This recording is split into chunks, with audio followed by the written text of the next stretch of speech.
Hello everyone, friends, little boxers, and we continue the topic of double-ended bags. Today we will show some interesting integrations into the punching system that involve lifting, lowering, and rotating the foot. So watch and enjoy. So the first thing we'll start with is a demonstration of the system itself. That is, the system of these pair bags is connected to each other by a chain. So when one bag moves, the second one starts to follow along. In other words, they start to sort of play together and change direction. One bag restrains the other bag. These bags are dense enough to demonstrate this. Usually you can't do this, but with these bags you can.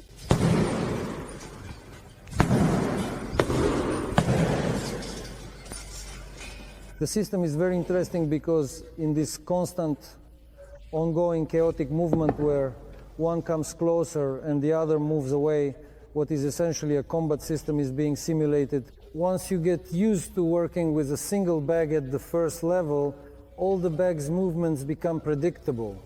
The interest fades and, well, everything comes to a halt. Here with this system, what's great is that you get used to it, then you have to get used to it all over again and then again.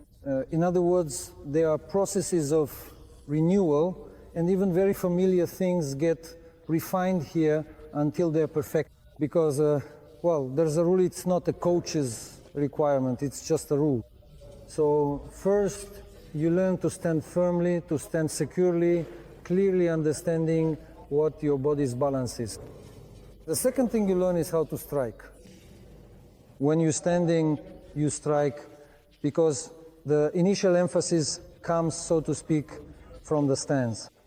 After you learn how to strike, you learn how to move. In other words, this is the fastest system that was taught in the Soviet Union dating back to the 1960s. It's a well-known truth that you can't run ahead of the horse no matter what.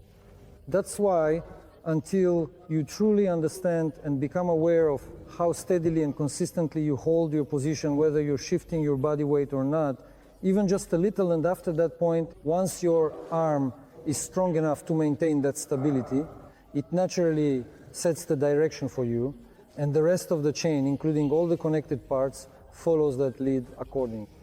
And when your arm starts to follow your leg, and your leg moves exactly in the geometry needed by your arm, that's when this union, this balance happens. That's when you start moving with steps, then jumps are used, and so on and so forth.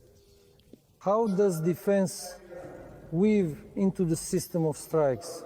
In other words, this isn't for beginners, this is second-level material. This is for when you already have a certain muscle memory, when the precision of your strikes and defensive actions has already been developed. And this combination is then woven together with the application of force, so that the element of defense undoubtedly increases the potential and power of your striker. In other words, certain combinations allow you to understand where you can draw energy for a fast or powerful strike. So watch closely and observe. Of course, it will be difficult to repeat this because today we just want to demonstrate. In other words, this is not a training session. A training session is when you already know the material well, when you are familiar with the system itself, and when you have a good understanding of how it works. So observe and watch. So Dima, last time we explained how to develop strength, certain types of striking power, that is points of tension. Your first point of tension is when you lift your foot. That is, the energy moves from the bottom up. At the moment of this tension, your second point of tension is when you can throw your body weight in the opposite direction onto your heel, make a sharp, strong downward movement, and strike as your foot comes down. Next comes the rotation. That is, you simply start rotating along the axis. You can do it with a weight shift or without a weight shift, And in both cases, the moment of rotation increases the power of the strike. So if I want to strike even harder when lifting the foot, I start to twist and rotate my whole body at the same time as the pushing movement, immediately adding this torso rotation, and it becomes more powerful. I can also add a twist with my body as I lower myself, turning just a little, literally about 10 degrees on the foot toe, deliver an upward strike rotation. Rotation is basically something that can be applied everywhere. That is, you can use rotation to throw any kind of puncha, straight punch, or a hook. You can also hit from below by spinning. In other words, all types of punches. The only thing is that on this back, the blow from below only hits downwards. That is, it's dangerous to hit the upper part because unlike a head, it doesn't have a chin. So you just slip off, and if you hit hard, you'll most likely injure yourself. So the system of rising, lowering, and rotating, now using the same system of rising, lowering, and rotating, we incorporate a well-known defensive move, the sleep. That is, the sleep, well, there are many variations. We'll look at the most popular ones. The first part is the pendulum. When you dig in and stand firmly, bracing with your legs, that is, you're not using the turning part here. You're not using any other forces here. How is it for you? Well, it's like you're setting concrete. In other words, your task is to generate power for the punch by tilting your body, using the strong muscles of your back, shoulder, and arm. Why is this system meant for well-trained guys? So here you're knocking down. Moreover, you can effectively knock down straight punches, hooks, and uppercuts that come at you from a variety of different angles, all by using this specific tilting motion. This technique allows you to defend yourself against multiple types of attacks, making it a versatile and essential skill in your defensive arsenal. When you internalize and master this technique so well that you do it automatically, almost without even thinking, you gradually start to increase the power of this very accentuated whipping punch, where by using only the tilt of your body, you strike with such impressive force and speed that the large, heavy bags in the gym start to swing and move noticeably. And these movements, when they come at you chaotically from both sides, your brain starts to work out where the distance is and how to press correctly. You see, you have to manage all your strength.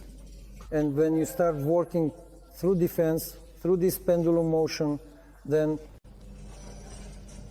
So this is the first form for the brain to consolidate. In other words, this is the first phase.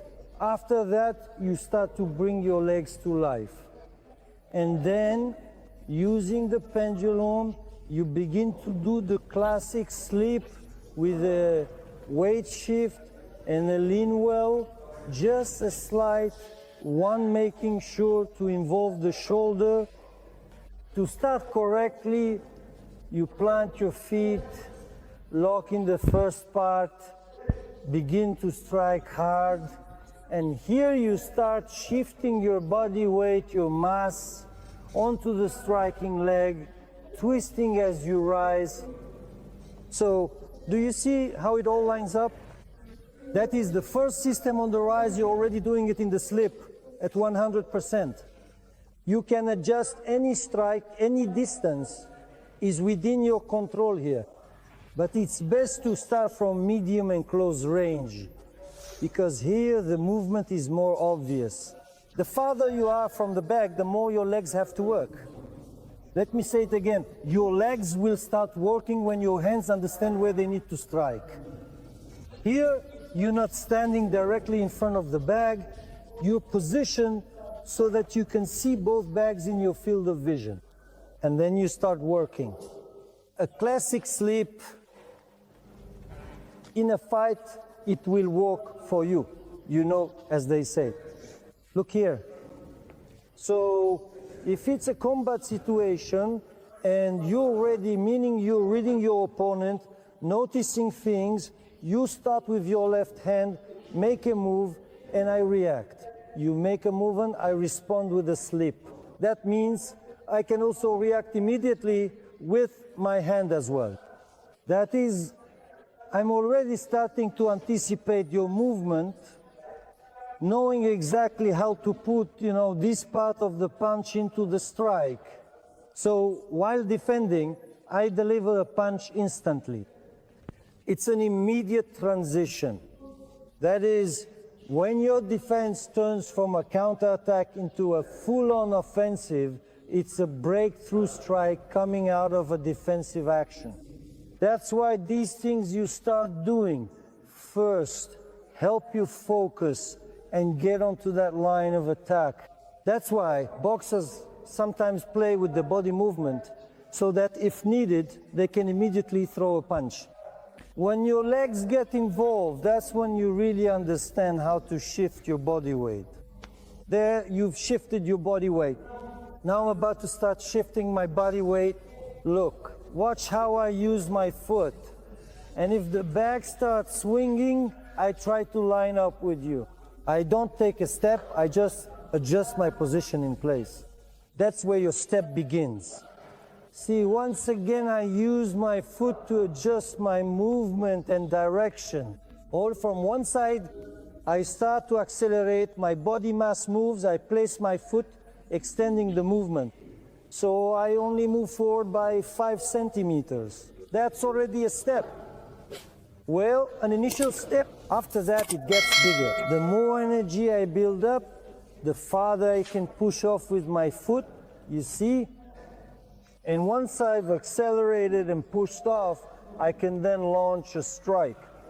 That's why this hand system and the initial standing system already lead you to more global, large-scale movements. When you start from the perspective of working with the single bag, to switch between directions, bringing the whole system to life only with focused strikes. In other words, there's nothing like that here.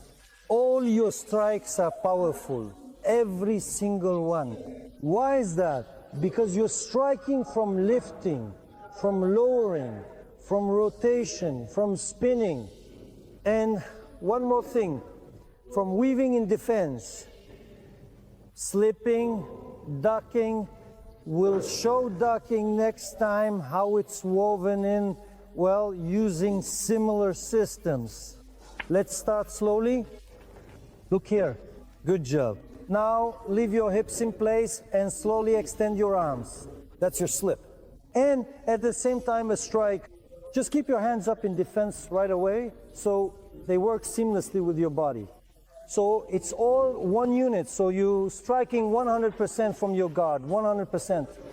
If you open up or expose yourself in any way, it'll be countered immediately. And there's another thing. Now try to land a focused punch on at least one of the bags. Hard. Stop. Stop. Look, you've already got the movement itself down. That is, you're doing it right. You're even leaning in, and at some points you're already turning your body. But the problem is with your arm itself. So what is an accentuated strike? Do you understand? What is a snapping strike? Do you understand? It's a powerful movement that you throw out forcefully and stop at just the right moment. The accent can be here, here, or here the accent can even be on a straight arm. Of course, it's best when you achieve the accent with your arm fully extended. That is, you make a sharp, powerful movement coordinated with all your muscles so that it stops right there. And at that moment of stopping, if you make contact, you generate an incredibly strong impulse. That's what's called the accent. A whipping motion is a fast movement, and sometimes you get that whip-like quality from being relaxed. It's a very serious neuromuscular impulse, and the muscles need to work very, very precisely all the way from the shoulder to the arm. Then you connect this linkage with your hip. That's why this kind of system is very effective for toughening you up. Once again, I want to say that today we only demonstrated similar elements of stance on a single angle. I'm saying, for example, with a side movement, or let's say from the sides when you do this through a slip, coming out to the side, to a straight, or from below. So these universal defenses, like sleeping or ducking with your body, definitely have a very positive effect on the quality of the punch itself. That's why you absolutely need to integrate them. Otherwise, during a fight, you'll get split. You'll either do one thing or the other, either you'll punch or you'll evade punches. But this way, you'll already have a combination in the fight. You slip immediately, throw a punch. Or you punch during the slip, or while dodging, you're already throwing a punch. In other words, if you see a threat, your response is triggered simultaneously. If you're defending, that means you're attacking as well, you do it right away, and you always do it with power. So, in your system of powerful strikes, there needs to be a certain toughness. There should be a chain. One movement ends, and then the next movement is based on the one that just finished. So here, I finish, there's the start of the next movement, and then the next one after that. And you take into account this, the rising, the rotation, the lowering. In other words, all of these things that you need in order to win.